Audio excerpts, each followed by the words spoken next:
up, guys? We are in Havana, Cuba at Marina Hemingway, and we decided to do a little boat tour when we have a couple days in quarantine. So I guess I should start with like an overview of the boat itself. So we have a 1983 Endeavour 33, so it's a 33-foot boat.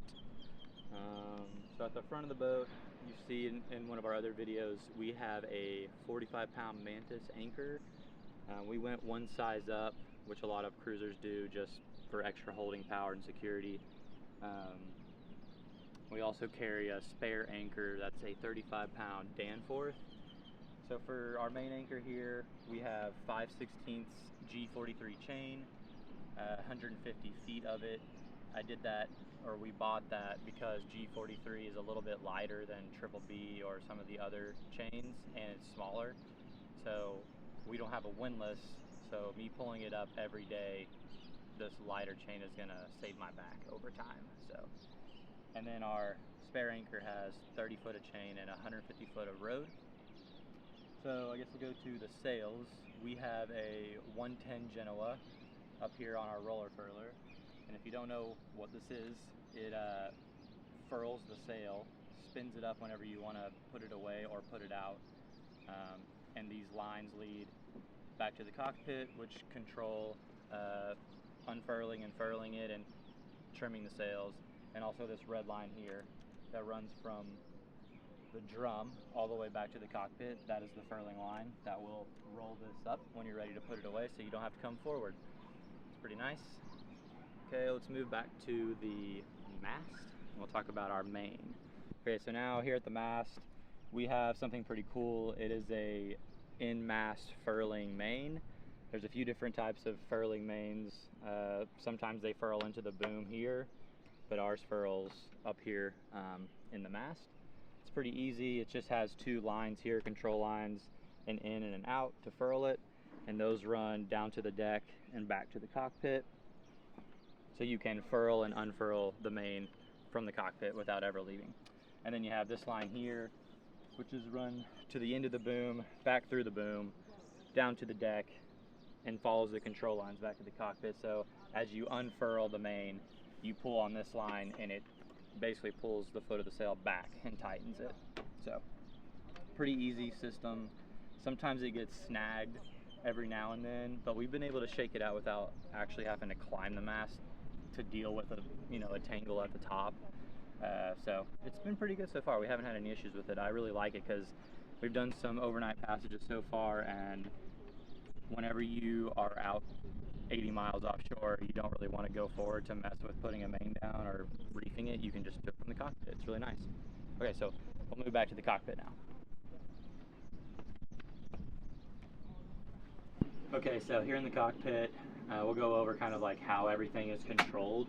It's pretty standard stuff. There's nothing about our boat that's, some type of fancy setup. It's very standard. So over here on your starboard side, you got your winch here that we use to control our furling lines for the mainsail. So you have your in and your out, and then you have the line I was talking about that pulls the sail tight. So that all controls the main here. Over here on the port side, we have the main sheet that runs through to this winch here. So that is that allows the boom to swing out depending on your point of sail.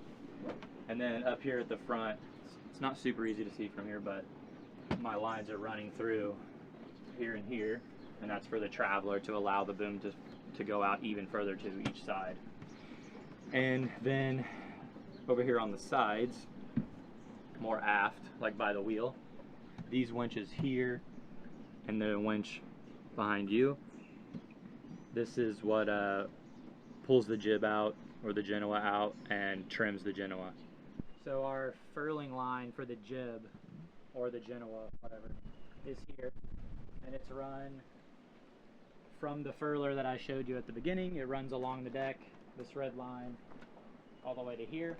And so pretty much if you're at the wheel, you're able to pull your jib out or your Genoa out with these sheets right here, as well as pull this red line and it will furl the sail. So you can take your head sail from being fully open to being put away right here. It's pretty nice. So most people have that, but if you didn't know, that's what a roller furler head sail is. Now we'll move on to electronics. We don't really have anything like crazy on our boat. We have an old chart plotter, which I don't even have it on, but we barely use it. Depth finder, which the speed and temperature doesn't even work, and the depth actually doesn't work half the time, but it's working right now. The Windex, which we use all the time because it really helps you stay on the wind, instead of having to consistently look up at your little arrows constantly. This helps you just see it in an instrument. It's really nice. And then the autopilot, which we're still fighting to get to work, but it does come on, and we're working on that one. More to come, more to follow. And then we just have a little iPad/phone mount that we use pretty much for navigating. We use either Emily's iPhone or my old Android phone to navigate. That's what we use all the time. So we put our old 9.9 Yamaha outboard out here on the little motor mount, which we'll probably do a video one day showing you guys how we get this thing off the dinghy and on here, because it's quite a process and it's pretty heavy. And then of course, no boat is complete without the grill. As you guys know, Emily is vegan, so I cook a lot of plant-based burgers on this bad boy. It's really nice because it's extremely hot in the tropics, in the Caribbean, and being able to cook your food on a grill outside is a lot better than making the inside of your boat like 120 degrees by using your stove or your oven. So definitely break that thing out anytime we're anchoring and we can, because it's a lifesaver. I guess the only other thing is just to talk about what our fuel and water capacities are. You probably saw I got 3 jerry cans of diesel and 3 jerry cans of water that we keep on the deck, and that's because our boat only carries 36 gallons of water and 36 gallons of diesel. So 36 gallons of water lasts us what, like maybe a week and a half if we stretch it, maybe a week. Alright, so last thing we'll talk about in the cockpit is what I like to call the chill zone. It's this area right here. You can see it's pretty nice. Sort of like our back patio. When we're sailing, there's always someone on the wheel, and the other person who's not on shift is typically either sitting here hanging out and talking and listening to music, or they're sleeping right here. We haven't slept down below yet. Still a little weird, so we usually just sleep up here while sailing. I'm not talking about normally. I guess I will now turn it over to Emily, and she will take you on a tour of the inside of the boat, because I know that's what everybody wants to see anyway. So.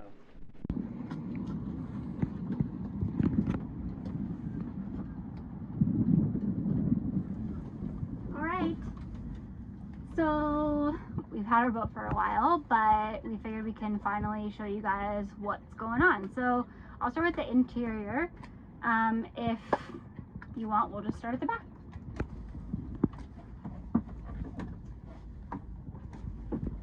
So this is our v-berth. We decided that we don't really love sleeping in here, so it's a little bit more of an extra bedroom / storage space. This is the bed. I'll hop up in here.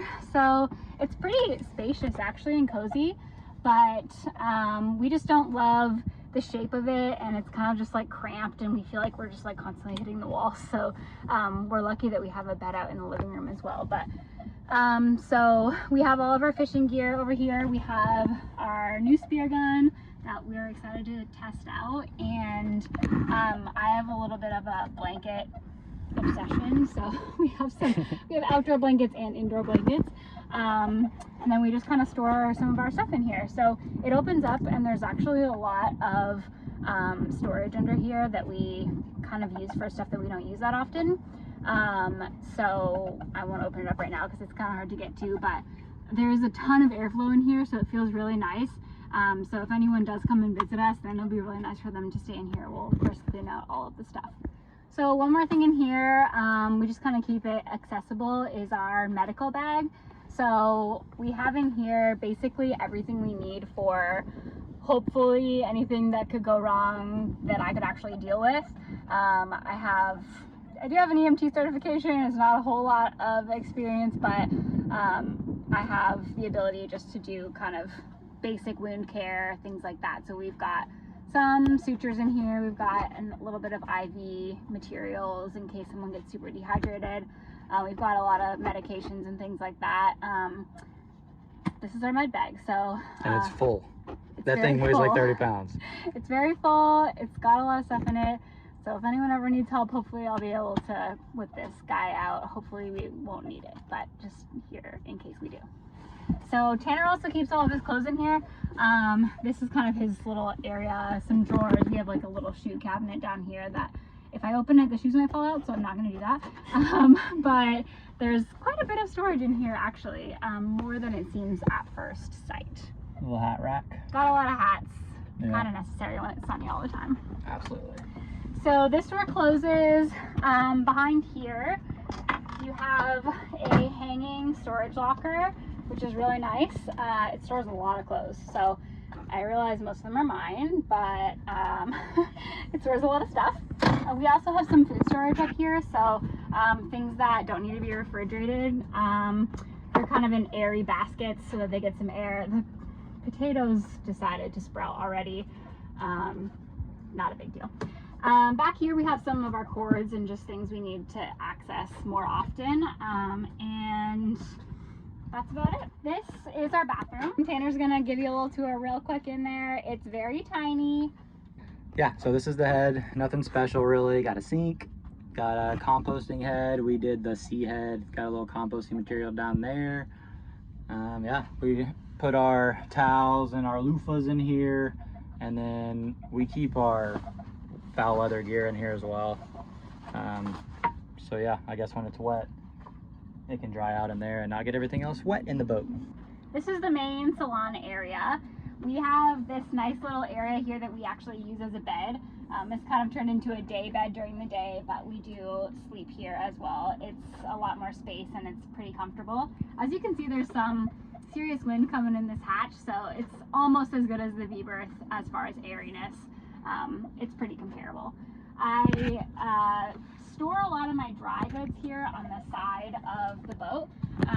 We haven't had any issues with them falling down yet. They might, but it's really just a good storage space for a lot of the things that we're going to need over the next year.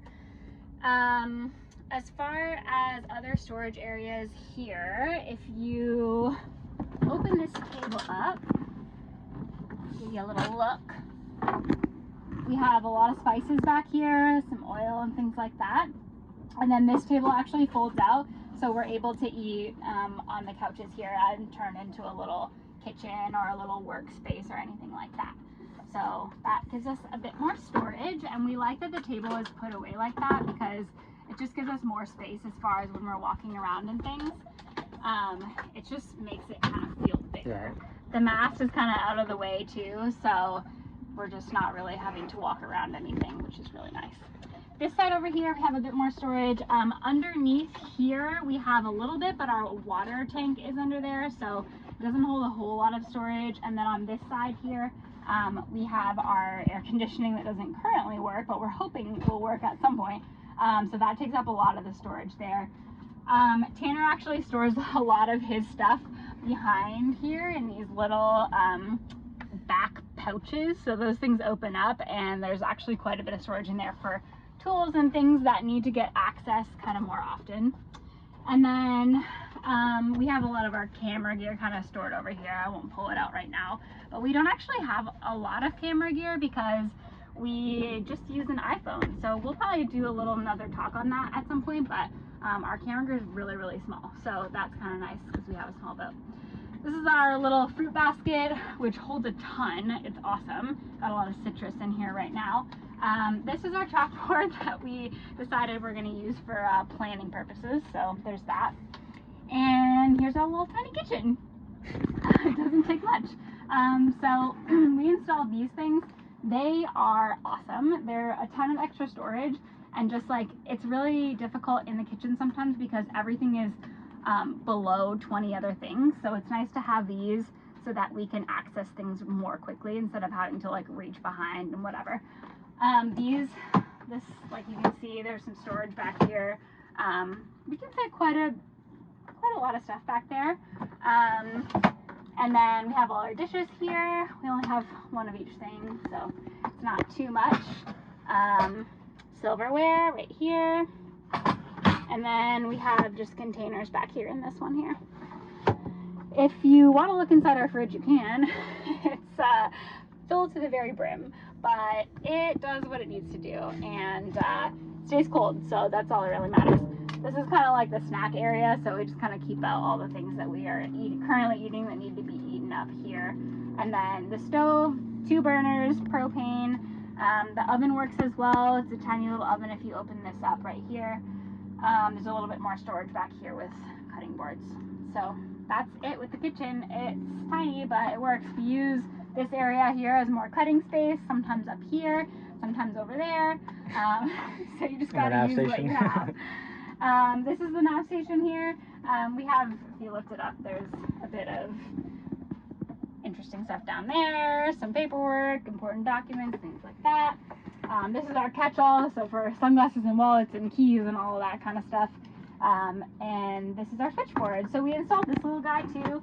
Kind of tells us our battery information, and then it opens up and you can charge things here. So that's nice to have. And we put all of our lights on it. Yeah, we installed all new lights. You can see one of them here. They're just kind of small little guys. They're inconspicuous, but we like it like that. So those are our lights. And then the last little area on the inside is the aft berth, which, as you can tell, is very full. This is a bed. You can't really tell. We don't use it like it's a bed, but we have a bunch of these storage containers here packed in there, and they're full of food and dry goods. So our system basically is like use up everything in this bucket and then move to the next one. So we should have quite a bit of food available for the next year in there. And then we have some snack bins here. This is my like baking bin with all the like flour and things like that that I might need. And then a couple more storage areas. And that is pretty much it. There's a couple of drawers down here and things like that, but we just kind of end up stuffing things wherever we can for storage. So that pretty much does it for the inside of the boat. Hey, what's up guys? We are currently in Isla Mujeres, Mexico. Been here for a couple of days, just exploring the island and checking in and stuff like that. Hope you liked the boat tour video. We did that when we were in quarantine in Cuba. We weren't allowed to leave our boat for 3 days, so we decided to go ahead and do a boat tour video. Stay tuned, coming very soon. We will be doing a video over Cuba and then Isla Mujeres, so stay tuned for that. Also, just thank you guys for the support, and if you would like to support us or buy some cool swag, check out our website or check us out on patreon.com. Yeah, either way, hope you guys are staying safe and staying healthy, and thanks for your support and thanks for watching.